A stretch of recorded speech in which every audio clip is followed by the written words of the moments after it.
Bello and good morning. Today we are going to continue the word work on the bed. So that's where I'm heading right now. Erica's just now waking up with the baby. So I'm heading out to the garage to woodwork. We got all the wood at Home Depot. So I'm going to cut that down, build the bed slats. I'm still waiting on a thumb screw that we had to order because Home Depot didn't have the ones that we wanted. So we ordered some thumb screws from Amazon, and then I'll wait for those. They're supposed to come next week, but I can get the bed pretty much all the way done before I need those bed screws. The other thing that I can do today is sand the bed frame and then go ahead and start staining the bed frame as well. This is where we're currently at with the bed. This is where we ended up last weekend just because we had to work. Eric and I were able to stop by Home Depot and pick up some wood. So this 1x4 here, or 2x4, is going to be used for like the stretcher that goes from end to end for the bed right down the middle, and that's where the thumb screws will come in. So the thumb screws will go in the side and kind of tie the bed together just for stability. And then we also picked up some 1x4 wooden furniture strips. These ones that we already have on here are kind of fancier 1x4 common board that we just had laying around the house.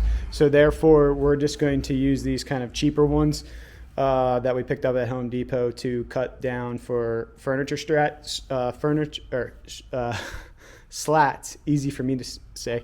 I was trying to say furniture strips and slats at the same time, but basically right now these are 1.5 inch spacers. We're not going to use 1.5. We're going to do 3 inches, so it's going to double the space here.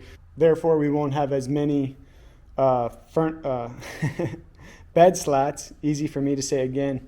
Still waking up. I don't think my coffee's hit me, but yeah. So now the slats will be able to go every 3 inches instead of 1.5, and then there's less in there.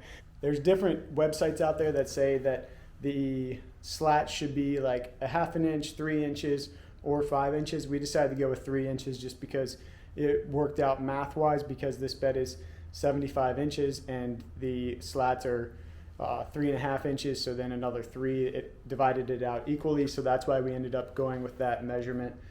So that's what I'm going to start with, is cutting those down, ripping down the kind of spacers because we're going to space them out evenly, and then we'll be able to move on to just sanding and then staining this bed, and then moving on to the other projects that Erica has. Progress update. All the slats are cut, so they're all in there. They're not equally spaced right now just because I still have the clamps in there because I just haven't gone in and grabbed them. So now what I'm going to do is cut this 1x4 down to 3 inches width, and then once I have that 3 inches, then I'm going to start cutting these at 1.5 inches, just because that's how thick the boards are. So then I'll cut these down to that 1.5 inch width, so then I can be able to put the slats in there, or like the spacers in there, because we don't want to use the nylon rope. We'd rather just have them equally spaced, and then I will cut the stretcher down once I get these all glued in there. Next status update. The helper has arrived. She has risen. It's hot now here in Florida, so took the sweatshirt off. Got the respirator on, the goggles on, and let me show you where we're at with the bed. Well, last time I showed you, we had all the slats cut. Now we have all the slats cut with the spacers in here, so we have those spaced out 3 inches apart. Now I need to go back through, and I'm going to glue some of them and screw some of them in. It just kind of just depends on where they sit within the bed, but this is what the bed looks like right now. And then next, what I'm going to do is put a stretcher in here, but like I mentioned before, I'm still waiting for the thumb screws to show up, but that'll be the last step, and like last step of building. But now I'm just going to sand it all once I get the spacers put in here, sand it all, potentially stain it today, and then we'll see what next I have to do.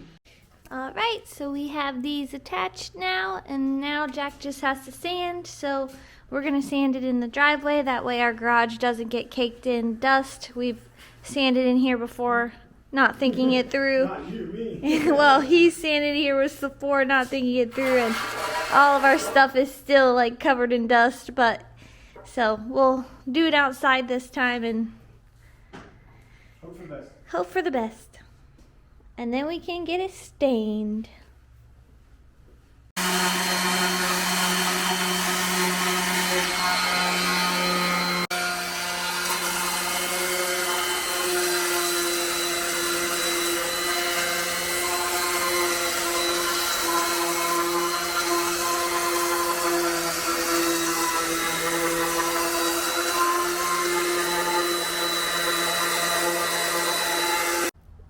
the sanding finished. Yippee! So smooth now. Jack is doing the stain, so I'll show you what it looks like. The first coat we're doing is weathered oak. I'm inside, but I'll give you a quick shot of it just because I can't be around all those fumes.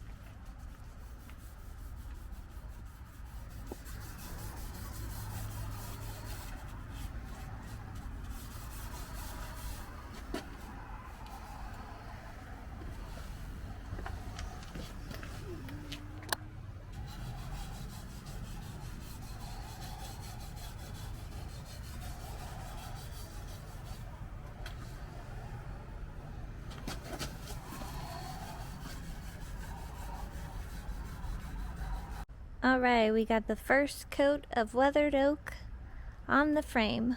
We're not staining the slats because they just won't be seen. But we're making progress. Some time has passed. Do you notice anything different? Well, now I'm going to go cook some dinner. We're going to make some grilled chicken. I think Erica's going to make some pan-fried gnocchi because we had some leftover gnocchi from last night's dinner that we didn't put into the chicken gnocchi soup, the copycat recipe for Olive Garden. So I'm going to go get the grill out, fire that up, and grill some chicken. I got the chicken on the grill outside, and I wanted to show you what I have going on the stove here. Here's a look at what we have going on the stove. So in this pot, or pan, I should say, has broccoli florets with kale right now, and then we're going to add our zucchini, and we always use Larcy garlic salt. And then in this pan, we are frying up the rest of the gnocchi, and we're going to pan fry these, and then we're going to add some brown butter into that. Hopefully it gets rid of the cardboard flavor. If you could just smell it in here, it smells like cardboard. But we're going to pan fry these, throw them on the side, brown up some butter, and then make some brown butter garlic to kind of toss those in along with our garlic chicken. Our garlic chicken. Our grilled chicken. I have garlic on the brain. In the process of making the brown butter, our chicken's about to go off here in about 20 seconds. So I'm going to go get that out. And then Erica's making the veggies now because we switched spots because now the brown butter's almost complete. And then once this brown butter is complete, I'm going to throw in some garlic, and then we will be able to mix it all together. Got the chicken off of the grill, and I'm going to slice it up here. Mixed our gnocchi in the brown butter, and I got to try the first one, and this is delicious. So definitely try this recipe out. Super good. Here's a look at our plate for dinner, and Erica's already eating off camera. The vegetables got a little overdone. Well, yeah. Oh well. I like mushy vegetables every once in a while. But yeah. That's going to do it for us for today. Thanks for hanging out with us as we continue to work on the bed and make some dinner. We're just waiting on the thumb screws, and we're getting really, really close to finishing up the bed. So stay tuned, and we'll see you around like a donut.